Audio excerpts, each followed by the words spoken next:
watch you all the time. Yep. Oh, where's my guy? Thank you. Thank you, everyone, for being here today. My name is Assemblymember Reggie Jones Sawyer. I represent the 59th Assembly District, which is South Los Angeles, and this is a great day today. We're here with the Governor, the Attorney General, Senator Bradford, Assemblymember Holden, my colleagues, on these momentous public safety bill.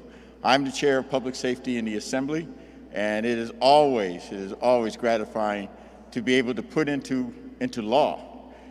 Let me say that again, to see your ideas put into law to help Californians become more safe.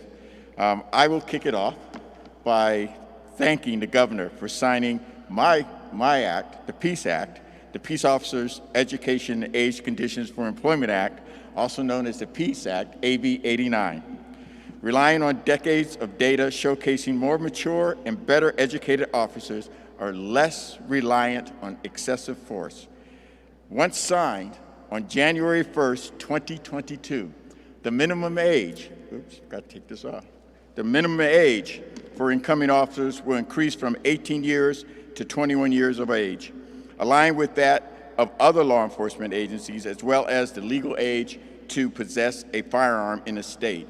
In addition, the PEACE Act requires experts from the California community colleges, alongside advisors from law enforcement, higher education, faculty, community advocates, to develop the framework for officers to achieve higher education.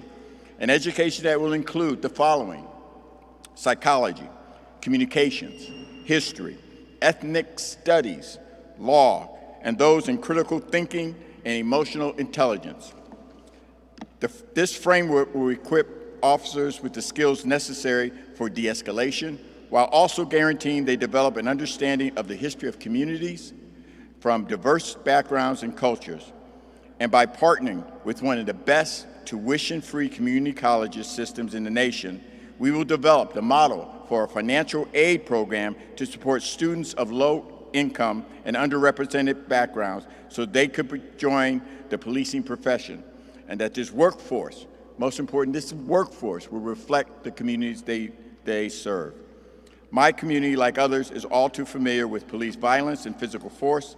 This bill relies on years of study and new understandings of brain development to ensure that only those officers capable of high-level decision-making and judgment in tense situations are entrusted in working in our communities. Just raising the age from 18 to 21, as most women will tell you, most men don't mature until they're 30. So just raising it from 18, 20 to 21 will have a drastic improvement. In addition, I'm in a doctoral program at the University of Southern California, Price School, and this is part of my thesis, reinventing and revitalizing law enforcement. And so these bills, all four of them, will be an integral part of our study and empirical peer review and study, so we can not only implement it, we will also begin to study their effectiveness. I would like to once again thank Governor Newsom for signing this timely piece of legislation into law, and give a thank you to the Anti-Recidivism Coalition, California Faculty Association, and the California Police Chiefs. I don't think we've ever had a partnership where we've had advocates, police chiefs, and educators all coming together to do the best they can for public safety. As a matter of fact, for any type of cause. And so that's why as we move forward and we design the framework for what this educational opportunity will be, it should be the best, not only in California, but hopefully become the benchmark for what we do nationally. My colleague, in addition, Assemblymember Gibson, could not be here today, and if you just allow me just a few more minutes, I'd like to speak on behalf of his bill. Mr. Gibson, as we speak, is now in Colorado, being a voice for California's Vice Chair and co-host of the Council of State Government 74th Western Annual Meeting. For my colleague, I also want to thank Governor Newsom for his signature of AB 490, which bans law enforcement from using restraints that cause positional asphyxiation, a deadly condition that can occur when a person is restrained and cannot breathe. While many of us witnessed the untimely death of George Floyd last year, Angelo Quinto, a Native veteran from Northern California, also lost his life at the hands of law enforcement when used similar restraints.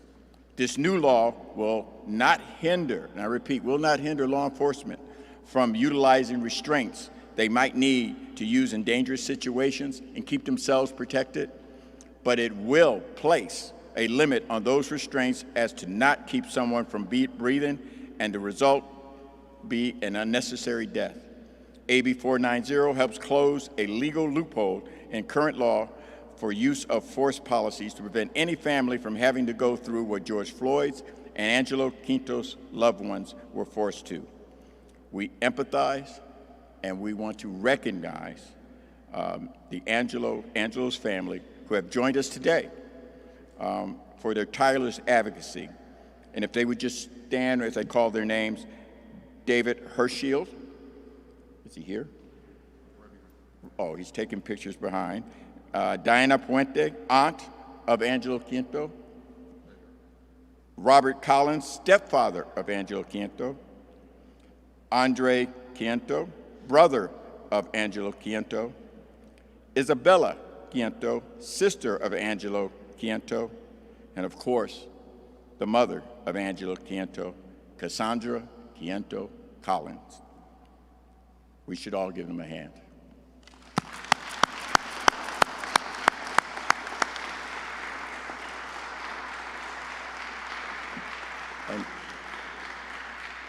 And thank you. And now I would like to bring to the podium Assemblymember Chris Holden.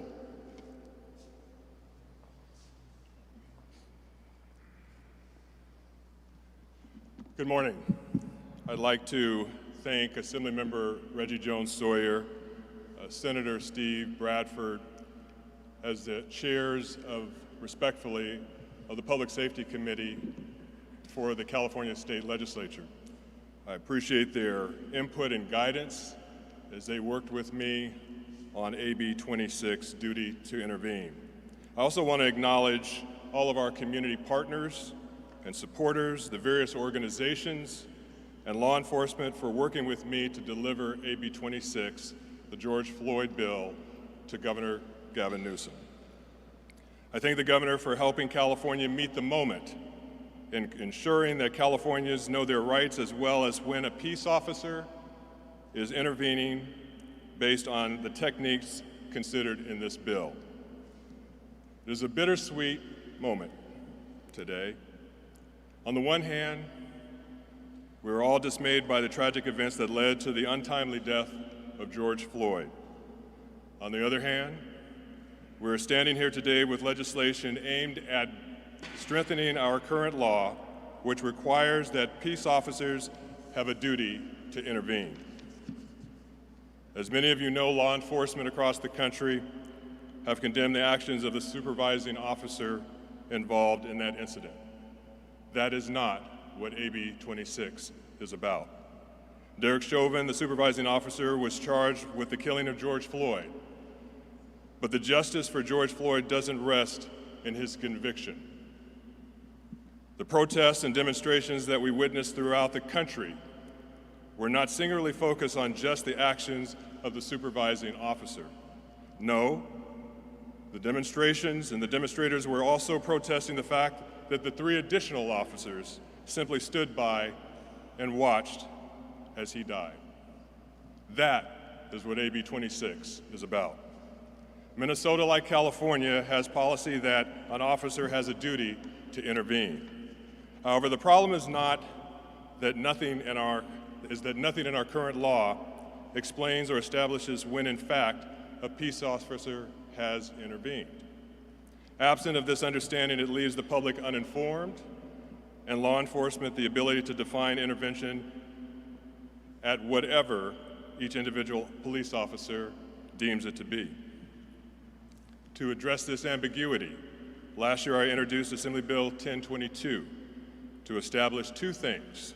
1, what it means for a peace officer to intervene when witnessing an excessive use of force by another peace officer.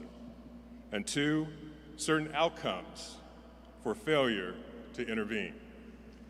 While that piece of legislation did not make it to Governor Newsom's desk to meet the moment, despite overwhelming community and organizational support, AB 26 delivers on my belief that the public has a right to know what measures need to be taken to establish an officer has attempted to intervene. AB 26 clarifies and establishes intervention to include, but not limited to, the use of de-escalation techniques, confronting the officer applying excessive use of force, physically stopping the excessive use of force when in a position to do so, recording and documenting the incident in real time with body cameras, and reporting the incident to dispatch or watch commander in real time, stating the officer's name, unit, location, time, and situation in order to establish that an attempt to intervene has been made. Additionally, it requires a peace officer to report the incident immediately to his or her supervisor. AB 26 prohibits retaliation on a police officer for reporting an incident. It prohibits an officer from training other officers for a period of at least 3 years from the date that an excessive use of force complaint is substantiated. Finally, AB 26 requires that an officer who fails to intervene be disciplined up and including in the same manner as an officer who used excessive force. And that final point is critical. It is critical because it means that once Senator Steve Bradford's SB 2 police decertification bill is signed, a peace officer could have his or her certification suspended or revoked if the officer failed to intervene. AB 26 provides us with the opportunity to build more trust between police officers and the communities that they serve.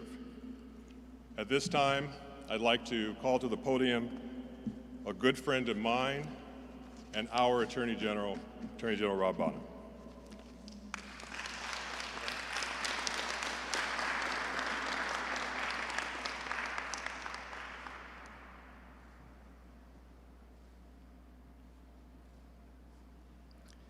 Well, good morning, and thank you, Assemblymember Holden, for that very kind introduction. Thank you to the Governor for his courageous and values-based leadership and for bringing us together today. Again, I'm Attorney General Rob Bonta, and today is a special day. Today, in my view, is an inflection point. Today, we witness history get signed into law. And today we embark on a new chapter in which we infuse our criminal justice system with more trust, with more transparency, and with more accountability. And California rightfully prides itself in leading on so many things, from climate action to reproductive freedom, gun safety, healthcare access, economic opportunity. And today, with these forward-leaning laws, we lead again, and we lead in the criminal justice reform space. And, we are in a crisis of trust when it comes to law enforcement right now, across the state, across the nation. And we need more tools, better tools, to create more transparency, more oversight, and more accountability.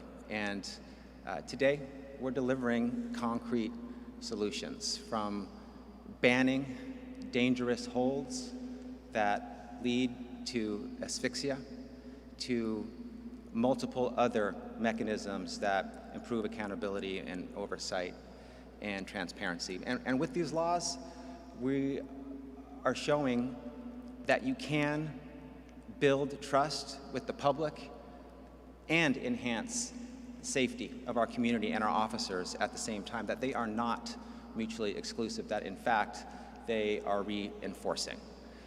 That by building trust today, we enhance safety for our officers and for our community tomorrow. Trust generates safety, and safety generates trust. So today, for me, is a day for gratitude and thanks. Let me first thank all the legislators who are here and who are not here, who authored this incredible set of bills that they should be very proud of, and I'm proud of them for it as a Californian, as a former legislator who proudly worked with my colleagues behind me. I'm thankful for what they've done, and I know how hard it is. These are not easy bills. These are bills that require courage, that require commitment, and that require a lot of skill to get them passed, so I thank them. I also want to thank Governor Newsom again for his foresight, for his vision, for his courage in signing these bills. I want to give a special shout out to and deep expression of gratitude to impacted families and loved ones who have suffered unspeakable and unbearable loss, pain, and tragedy, and have shown courage and resilience in fortitude in pushing forward and turning that pain into meaningful and transformational change. And let me take a point of personal privilege here to thank the Quinto family and David Hochschild for your trust of me and for allowing me to work with you. I know this journey is long, but this is an important step in the journey today, and I'm proud to stand with you.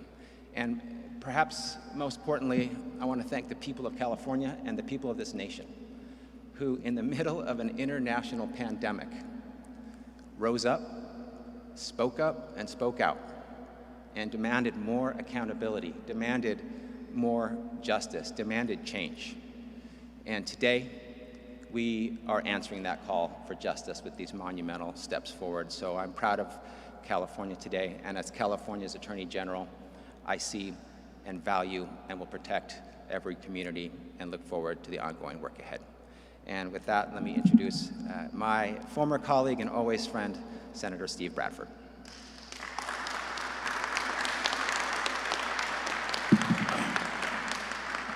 Thank you, Attorney General Bonta. I first want to thank each and every one of you who've come here today. It's bittersweet. It's bitter because of the circumstances that brought us here today, the unnecessary loss of lives due to rogue policing here in California. But it's sweet because we have a governor who has recognized that change is needed. We have a legislative body who recognizes that change is needed, and law enforcement. I'm honored to author SB 2, Police Decertification, better known as the Kenneth Ross Jr. initiative. Kenneth Ross Jr. was a young man who grew up right here in this neighborhood, whose home abutted this park. And you say, why are we here at this park today? It's because right here at this park is where Kenneth Ross Jr. lost his life. So we're here to recognize him. It was 3 years ago, a young man who was simply running across the park, having some issues, and instead of sending a crisis team, he was shot in the back and killed in broad daylight by an officer who really had no business being here in the city of Gardena. And the reason I say that is because I've lived here 52 years, grew up as a kid, and I knew every officer by personal first name. And when I heard about the shooting, I did not know who this officer was. And the reason why is because he transferred from Orange County after being involved in 3 questionable shootings there. SB 2 is the type of legislation that will make sure the wash, rinse, and repeat cycle that is happening in California, where an officer can commit a crime and quit before being fired or even be fired, get hired by another agency. We have numerous examples of officers who have engaged in misconduct, who have either been fired or left the department, as I stated, and then take their misconduct to another community. This is unfair to all these families. It's unfair to the communities as a whole.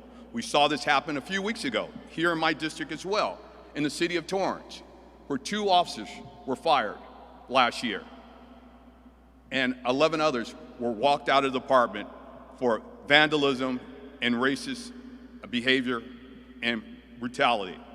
The 2 officers who were charged that left the department last year, but without strong decertification process, they were able to be hired by another department and continue their racist and hateful misconduct in another community. They are working now today. Had SB 2 been in place, those guys would not have been hired. If these officers were not good enough for Torrance, they shouldn't be good enough for any other community here in the state of California. SB 2 will end the cycle of what I said, the wash, rinse, and repeat cycle of police misconduct, and ensure all officers in California are held to the same fair and appropriate standards. This bill has been a priority of mine for over a year, and more so following last year's nationwide call for police reform. As many might know, I introduced SB 731 last year, and we were unable, due to the truncated legislative session and heavy lobbying by police unions, to get that to the floor. And so we huddled back up, the pro tem and I, Senator Toni Atkins, who I have to recognize as the joint author on this legislation, and she said, we're coming back with a new bill, and that's what SB 2 is all about. This bill is not just about holding bad officers accountable for their misconduct, it's also about rebuilding trust between our communities and law enforcement, and that's critical right now. As we will know, many times it says black and brown people hate the police. We don't hate the police. We fear the police. We fear the police due to lack of trust. This will help establish trust. No one should fear the police when they call 911 or encounter an officer, that their call for help will be met by a bad officer who can turn that emergency into a potential tragedy. We must trust the state to develop standards to ensure we have the best doctors, the best lawyers, the best contractors, even the best elected officials and teachers. The same should apply to law enforcement. It is time that California joins the other 46 states to ensure that we hold police officers to the same high standards as well. Again, I want to thank the Governor Newsom for signing this bill and the 3 others that you heard today, and for having California continue to lead in police reform and criminal justice, as well as his legislative office for their diligently working with us over the past few months. I would be remiss if I didn't recognize Jessica on the governor's staff, who put in tremendous hours of negotiation to get us where we are today. Senator President Pro Tem Toni Atkins could not be here, but she sends her regards. She's the joint author on this bill, but I want to recognize Amy Alley, her right-hand person who worked on this bill. Give Amy Alley a round of applause, because she lived and breathed this bill. But we as legislators far too often get credit for the legislation that is passed, but it's really the diligent staff work. And I would be remiss if I didn't recognize the young man for the last year and a half who has let this bill be his life in my office, a young man who came to me as a fellow 2 years ago and had an incredible work ethic, none other than Chris Morales. Give this young man a round of applause for his incredible work.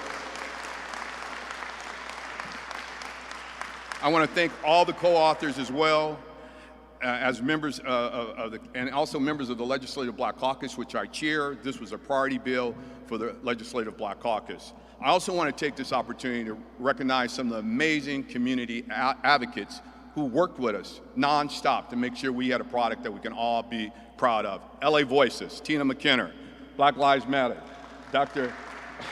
Abdullah, Sheila, I appreciate you, ACLU, ACR, where's Mr.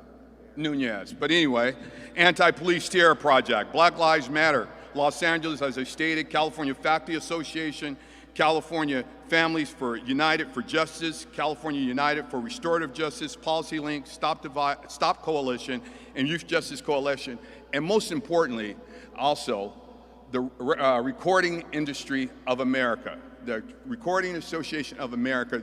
These guys stepped up, and I want to recognize one artist in particular, Aloe Black, for his courageous stand and using his platform to make sure the message got out on how important this issue was. So I want to thank all of you who were involved, led your voice, led your time. Again, it's because of your tireless advocacy over the last year that we get a bill that we can all be proud of and the governor can affix his signature to.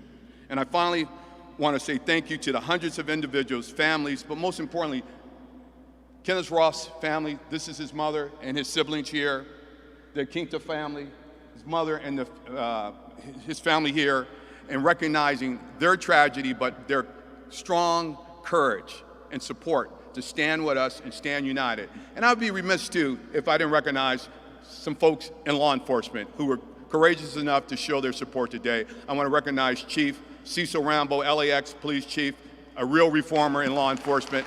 And we had Gardina's Police Chief, Mike Safel. I don't see him here, but I appreciate his presence.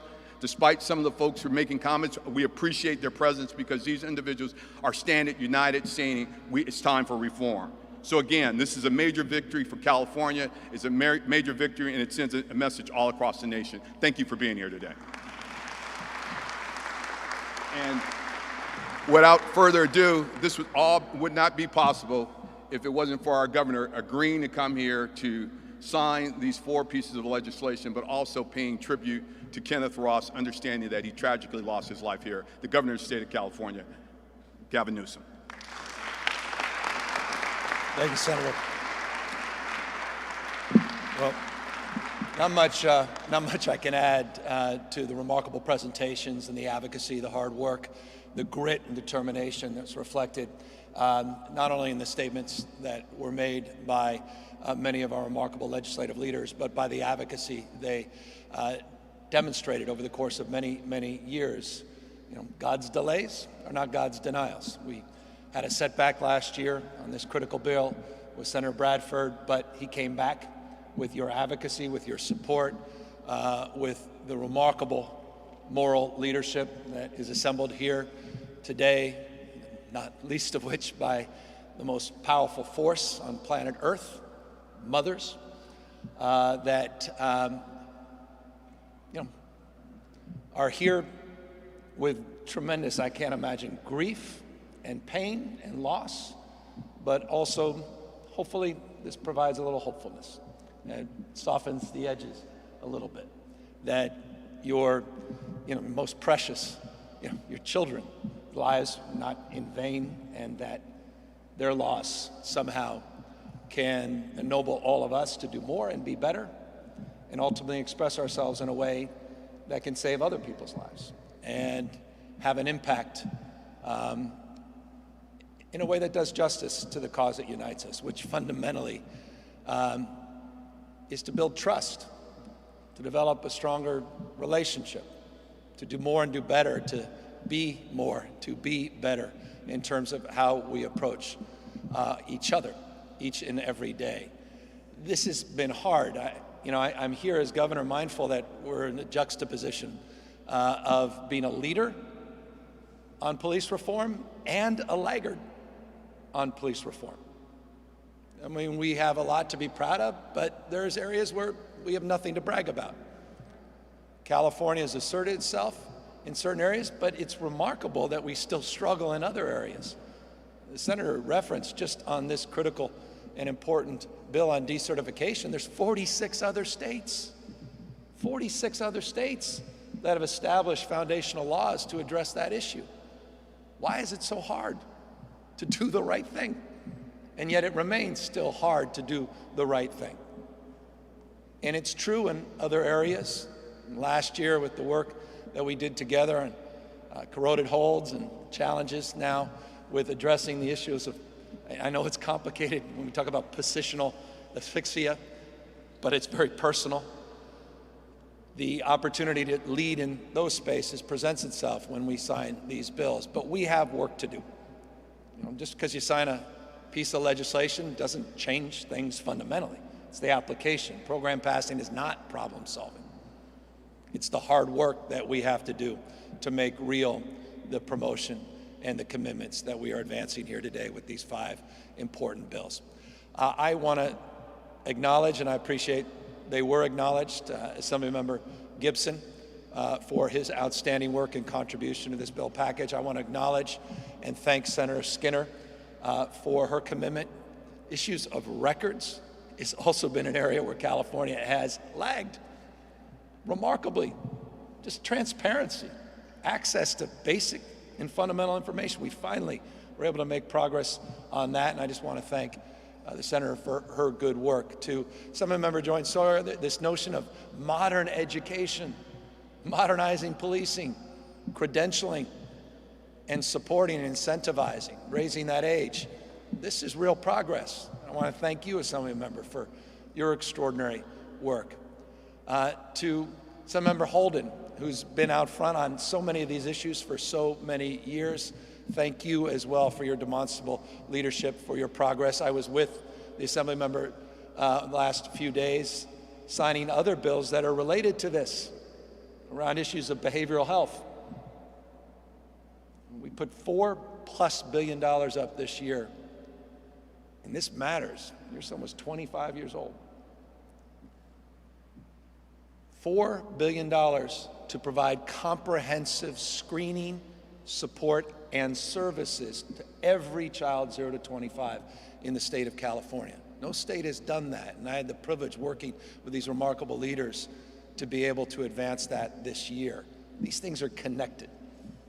It's not just about what's on the surface, it's what lies beneath the surface that has to be addressed. And so we're here in that light, that spirit, and a spirit of reconciling, a spirit that brings us together to continue to lead and lean in and to mind these gaps in terms of your expectation and our performance as a state. So with that, as I said, I can't do any more justice than was done by the authors of the legislation to talk more detail and specificity, but I'd be remiss if I didn't also acknowledge our extraordinary Attorney General, who I'm very proud of, that also took the time to be here, who has always been a leader on reform, and now he's in a remarkable position of authority to lead on that reform. And it's critical, as I said, that we're mindful of the application of this package that we have to implement, and it is critical that we have our Attorney General here who will be instrumental in advancing that cause. With that, let me quickly sign these bills and, of course, avail ourselves to any questions. Yeah, come on around. I'm going to hand these to you.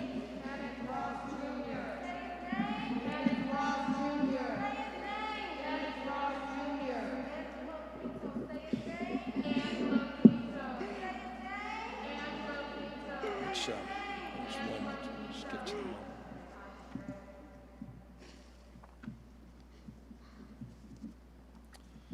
All right, where are you guys in terms of? You got 26. Thank you, sir. That's 2.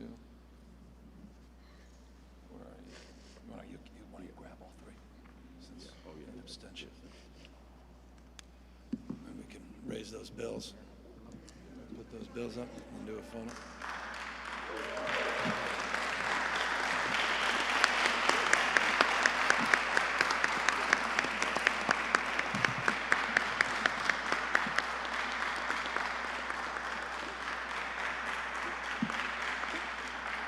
God bless. I know how hard this is.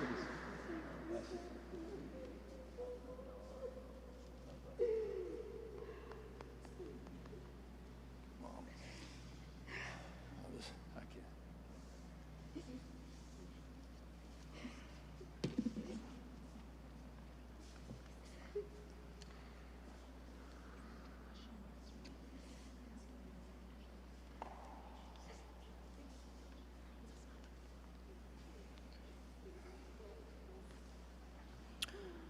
Good morning. I'm the mother of Kenneth Ross Jr.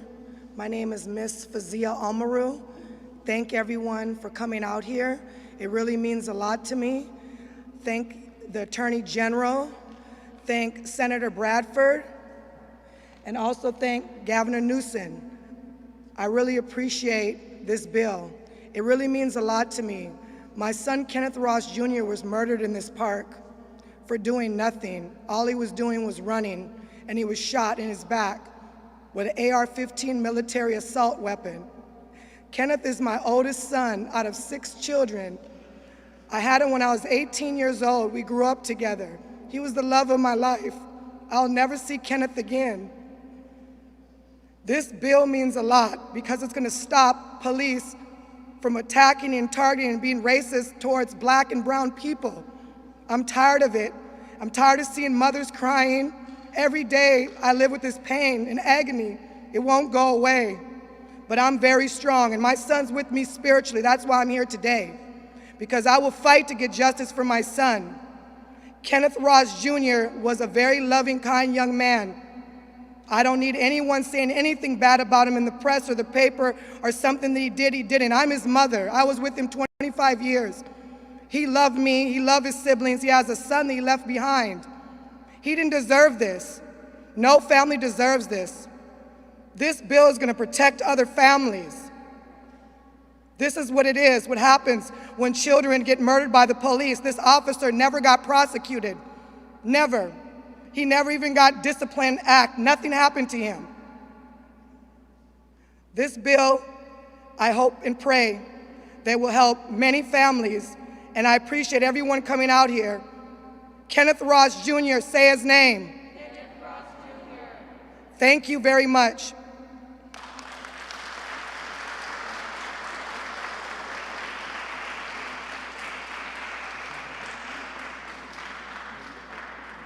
I know it's hard.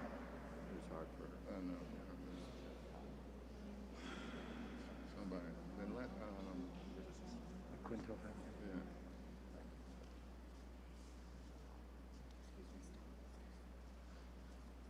Thank you. Do you want? Hi, I'm Bella Orbea. This is Cassandra. This is Andre. We have a family of Angelo Quinto. In December, he was having a mental health crisis. He was very afraid and paranoid. And the police came and they kneeled on his neck until he was unresponsive. Even the last 4 minutes of the restraint, he was unresponsive, and they didn't address that at all. And it was in front of my mom in our room, and it was just absolutely excessive and unnecessary. And we think AB 490 is, we thank you for passing it so much. We think that it is long overdue. The necessity for it preceded my brother's death, it preceded George Floyd's death. Do you want to say anything?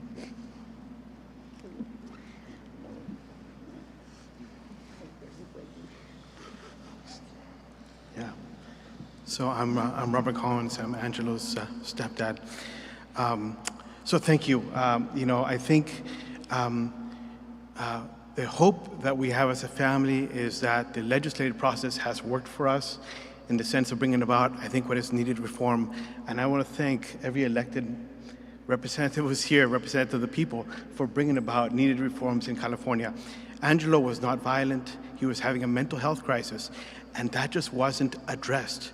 And these bills that we're passing today and that the governor has signed today go a long way towards bringing accountability and transparency and a more just policing system that we can all, the entire community, can trust more on that. And that's our goal as a family. Thank you, Governor Newsom, for signing them. It is true for the mothers.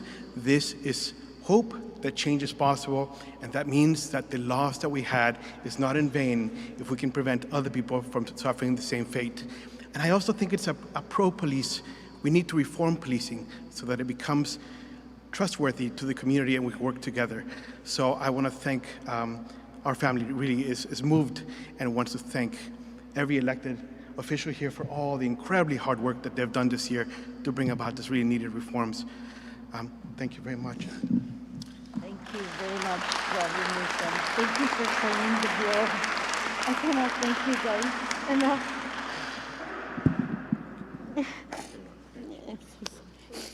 Thank you, thank you. I will always be Angela's voice. Thank you.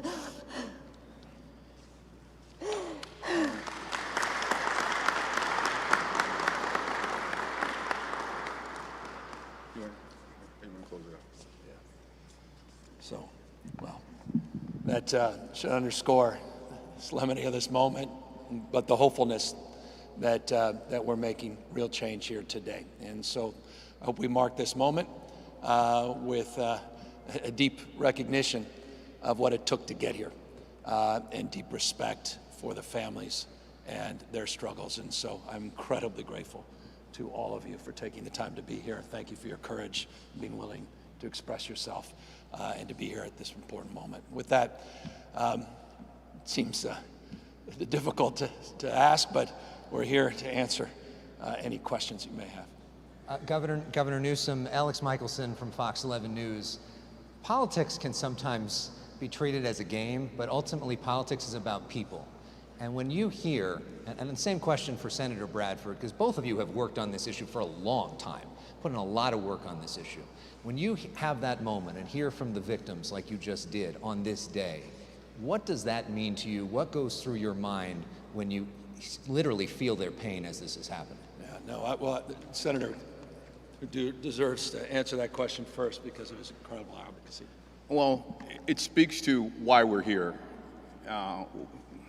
I believe this is a job of service, and when you can serve your community and when you hear and listen to your community where those needs are, this is what brought us here today. We've heard far too many stories like this of the need for police reform, and that's why we were committed to do what we needed to do, not only with SB2, but all the other initiatives that the governor has signed today.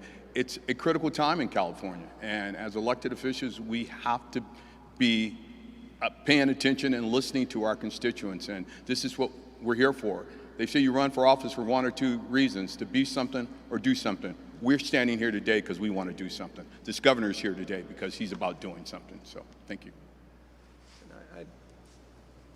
I'd only add, look, I'm a relatively new father, so this has a different emotional attachment to me. My mom was a teenager when she was pregnant with me, single mom. Should have done anything for me. To lose a son, lose a brother, sister, dad, I mean, that pain, that intensity, that expression is reflected not just in the words of these two remarkable women and their families, but we hope reflected in this legislation. Governor Newsom, Maria Gubor from Channel 62. So this issue's been through the last decades, focusing sometimes about the defunded police, how that it applies right now that this law is being signed in terms of financial or that rhetoric that's been being like replied so often. Well, we're investing more resources in training, in modernizing our investments as it relates to organizations like POST that will actually create not only new curriculum and advise, but also creating a new civilian body to review and adjudicate claims as it relates to excessive use and misuse of force. We are committed to making those investments, and we worked. These legislative leaders worked with law enforcement to craft these bills. And while not everybody ultimately landed on the same place or the same page, there was progress in that effort. And I think that's important to note. This was not done in a vacuum. This wasn't done to anybody. This was done with many representatives, and there are an extraordinary number, the chief included, who's here today. You can talk to him, that are willing, not only willing, that are committed to the cause of building trust. And committed to the cause of reform in an enlightened way. And so those are the folks we seek out, the real leaders across the spectrum that are willing to work together to make progress. And look, we're not promoting perfect here, but we are promoting progress. And I would just add, as the governor stated, there was a lot of negotiations that went on with this. We spent a lot of time with law enforcement, but we made our minds up. If we had a bill that law enforcement liked 100%, then we didn't have a bill. So we're here today because of the opposition, but I also want to recognize people who said we didn't listen to the police. I listened to a childhood friend of mine who spent 35 years with LAPD, and he's here today, And this guy was constantly in my ear telling me what we should and should not do, what is appropriate, what is not appropriate. So I just want to thank Mike Brock's a guy. Law enforcement is part of this process all the way through. So thank you, Mike, for your involvement here. And I know that was the last question. Let me just end on this. What's also heartening about this, you know, last week, I think all of us were disappointed to see the bipartisan efforts in Congress fall short. Senator Booker led those efforts, Tim Scott and others, and they didn't materialize. And you could be left wanting.